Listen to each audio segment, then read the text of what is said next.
La liste qu'il a publiée concernant les représentants de l'opposition pour le comité ad hoc ne tient pas compte de celle envoyée par l'opposition. L'actuel ministre d'État chargé de l'Intérieur, qui a toujours dit sa fierté d'être impopulaire, affirme « Je ferai avec ceux qui seront là ». Derrière ce langage de sécurocrate, indique Gérard Elan Guema, il faut surtout retenir l'intention politique. Il s'agit pour Lambert Mata de battre en brèche toute idée de consensus au sein de l'opposition. Il a désigné des personnes qui ont quitté la Réunion et n'y sont jamais revenues, affirme un proche de Jean-Valentin Leyama, secrétaire exécutif du parti Réagir.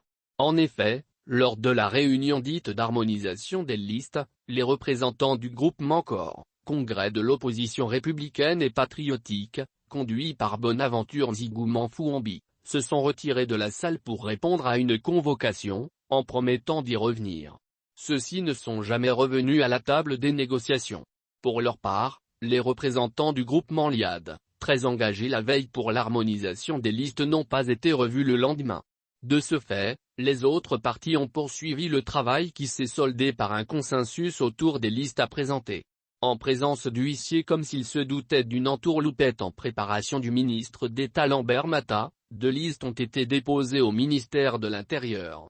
Et ça n'a pas raté, Mata a concocté ces listes et les a publiées, brisant ainsi unilatéralement le semblant de consensus qui était en train de se construire au sein de la classe politique pour parvenir à des actes d'apaisement.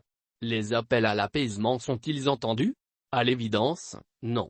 Question: est-ce vraiment le meilleur moment pour provoquer des tensions politiques alors que les appels à l'apaisement arrivent de partout? À l'évidence, pas du tout.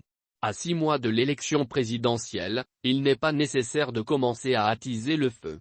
Une semaine après l'appel de l'Église catholique, il n'est pas nécessaire de donner l'impression de ne pas l'avoir entendu.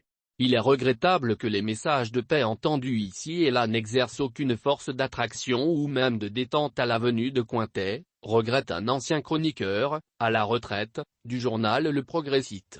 L'ancien secrétaire général du ministère de l'Intérieur apparaît ainsi aujourd'hui comme celui qui réfute toute espèce de consensus, plongeant du coup les choses dans un imbroglio indescriptible, bien qu'imaginable quand on sait qui est Lambert Mata, affirme un responsable de l'opposition.